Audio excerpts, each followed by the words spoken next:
को जय मसीह की। हम वचन पढ़ेंगे नीति वचन 1 का 7। कोई पढ़ने में अगुवाई करेंगे?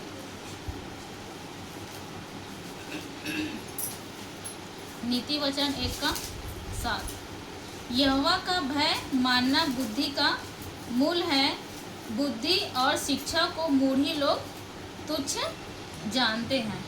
तो जो कोई परमेश्वर का भय मानता है, परमेश्वर का भय हमको कैसे मानना है? जैसे कि हम लोग गलत मार्ग में चलते हैं तो हमें क्या याद आता है? प्रभु का वचन याद आता है कि प्रभु के वचन में लिखा है ना, कि भय मानना परमेश्वर का क्या है? भय मानना बुद्धि का मूल है। हम अपने परमेश्वर के वचन को क्या करते हैं? याद करते हैं। कैसे हम भय मानते हैं? किस तरह भय मानते हैं? और लिखा है बुद्धि और शिक्षा को मूढ़ी लोग क्या जानते हैं?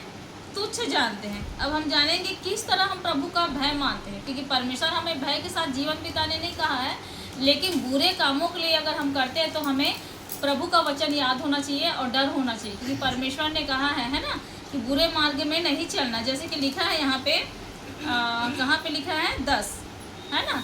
नीति वचन 1 का 10 में क्या लिखा है? हे मेरे पुत्र, यदि पापी लोग तुझे फुसलाए तो उनकी बात न मानना। पापी लोग फुसलाए तो उसकी बात नहीं मानना, ऐसे परमेश्वर के वचन में लिखा है ना। तो यही है कि पापी लोग जो हैं, जिन लोग प्रभु से नहीं डरते हैं, उन लोग बहुत झूठ बोलते हैं, लोगों को फंसाते हैं, अपमान करते हैं, कई तरह की बुरी बुरी बातें को कहते हैं।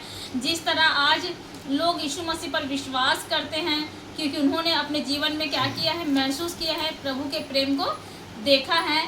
लेकिन कई ऐसे विरोधी लोग हैं जो क्या करते हैं कि बात को बना बना के झूठ बोलते हैं और प्रभु से भी नहीं डरते हैं। सही बात को रखते तो बात अलग था, लेकिन ऐसे झूठ बोलते हैं और मजाक उड़ाते हैं, हंसी उड़ाते हैं और कई प्रकार के प्रभु के लोगों के साथ बुरा व्यवहार करते हैं। इनके जीवन में क्या है? प्रभु नहीं है, ना इन लोग प्रभु से डरते हैं। इन्हीं लोग को क्या बोलते हैं? तुच्छ लोग जाने जाते हैं। क्योंकि जिन लोग प्रभु से डरते हैं, भय मानते हैं, वो कोई भी ईश्वर रहे, है ना, वो लोग कभी भी झूठ नहीं बोलते, न दूसरे को बदनाम करते हैं, न निंदा, न अपमान, न ठट्ठा नहीं उड़ाते हैं। कम से कम ऊपर वाले का भय तो मानते हैं। लेकिन जिनके जीवन में प्रभु का भय नहीं है, वो कुछ नहीं सोचता और कई लोगों का क्या करते हैं? अपमान करते हैं। तो हमारा स्वर्गीय पिता देख रहे हैं, वो न्यायी परमेश्वर है। इसलिए आप क्या करें? प्रभु का भय मानते हुए जीवन बिताए और सही मार्ग में चले, क्योंकि प्रभु का वचन कहता है नीति वचन 1 का 8 में, हे मेरे पुत्र, अपने पिता की शिक्षा पर कान लगा। अपने पिता की शिक्षा पर कान लगा। जैसे कि प्रभु का वचन है ना, यीशु मसीह हमारा स्वर्गीय पिता है, तो उस वचन को ध्यान से हमें कान लगाकर सुनना है। और वैसे ही परमेश्वर ने इस संसार में जो हमें रिश्ता दिया है, माँ बाप का, हो सकता कई लोग का पिता ना हो, है ना, तो जो बड़े के रूप से आपको अगर संभालता है, वही आपके क्या है? माता और पिता है। कई लोग के पिता नहीं है, कई लोग के माँ नहीं है, कई लोग के माता और पिता नहीं है। तो जो आपके सामने में बड़े होकर आपको संभाल रहे, वही आपके लिए क्या है? माता और पिता है। या फिर आपका जो प्रभु ने आपको क्या दिया है? प्रभु का वचन, वो स्वर्गीय पिता है ना, वो है। आप उसको महत्व दे सकते हैं, क्योंकि लिखा है, हे मेरे पुत्र, अपने पिता की शिक्षा पर कान लगा और अपनी माता की शिक्षा को न तज, है ना, अपने माता की शिक्षा को न तज, परमेश्वर का वचन कहता है। इसलिए अपने माता पिता की शिक्षा को क्या करना है? हमको ध्यान से सुनना है और समझना है, उसे नज़रअंदाज मत करो। और जिन लोग तुम्हें फुसलाते हैं, उस बातों में ना आए। कई लोग रहते हैं जो मसीह लोग प्रभु पर विश्वास करते हैं, तो क्या करते हैं? झूठ बोलते हैं और क्या करते हैं? फुसलाते हैं तरह तरह की बातों को बोलकर। तो उनके बातों में ना आए, क्योंकि परमेश्वर आपको भी क्या दिया है? विवेक दिया है। क्या दिया है?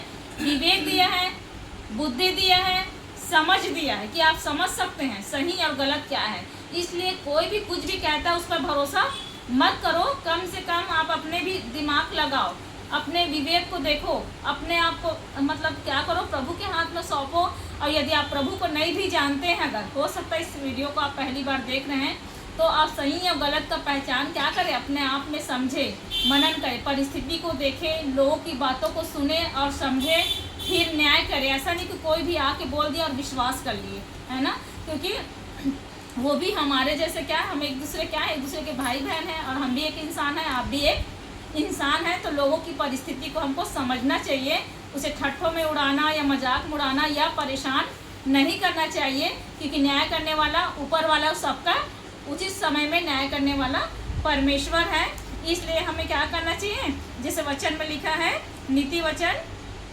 1:11 में, यदि वे कहे हमारे संग चल, हम हत्या करने के लिए घात लगाए, हम निर्दोषी की ताक में रहे। यदि कोई आपको कहे ऐसे बुरे काम करने के लिए, अरे यार आप मेरे दोस्त होते हो, ऐसे बोलते हैं लोग, तो वो मुझे मार रहा है तो तू ऐसे खड़े खड़े देख रहा है, नहीं, ऐसे जगह में उसका साथ नहीं देना है, परंतु उसको समझाना है कि हमको लड़ाई झगड़े में नहीं पड़ना है।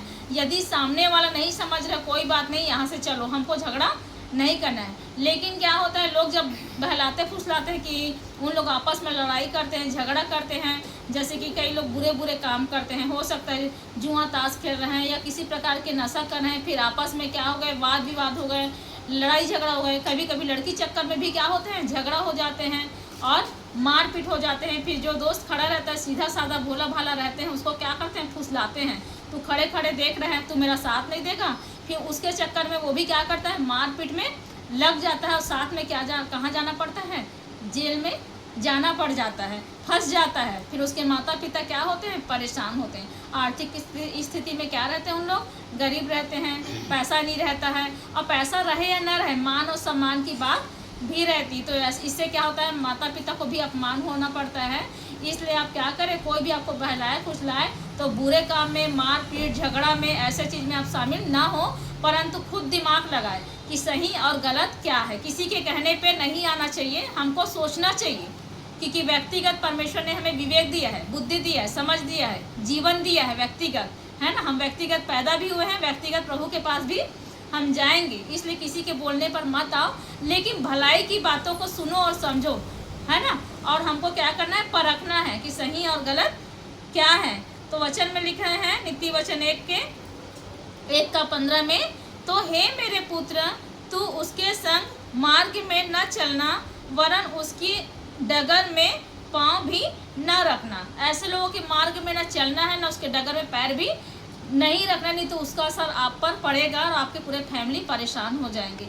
हम केवल अपने आप को देखते हैं, लेकिन नहीं, एक के साथ में सभी परेशान होते हैं। इसलिए प्रभु का वचन जो है हमें सीधा मार्ग दिखाता है। अपने माता पिता का फिर से कहूँगी, आदर करो, उसकी शिक्षा को तुच्छ मत जानो, परंतु बातों को समझो और आपस में बहस मत करो, क्योंकि परमेश्वर ने कहा है, यहोवा का भय मानना बुद्धि का मूल है, और बुद्धि और शिक्षा को मूढ़ी लोग तुच्छ जानते हैं। ऐसे लोग क्या है, खतरे और मुसीबत में पड़ सकते हैं। तो आइए हम इस वचन के द्वारा प्रभु आप सबको आशीष दे। मैं छोटा सा प्रार्थना करूंगी।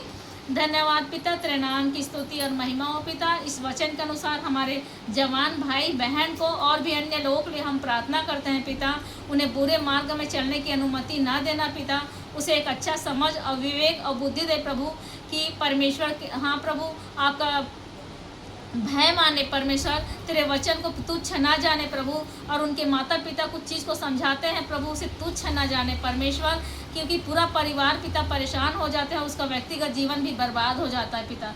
इस बात को समझ नहीं पाए पिता, खुद आशीष पाने पाए, दूसरों को भी आशीष देने वाला बेटा और बेटी बनने पाए पिता। इस वचन के अनुसार पिता हर एक को आशीष देना। यीशु मसीह के नाम से मैं प्रार्थना मांगती हूँ, आमीन।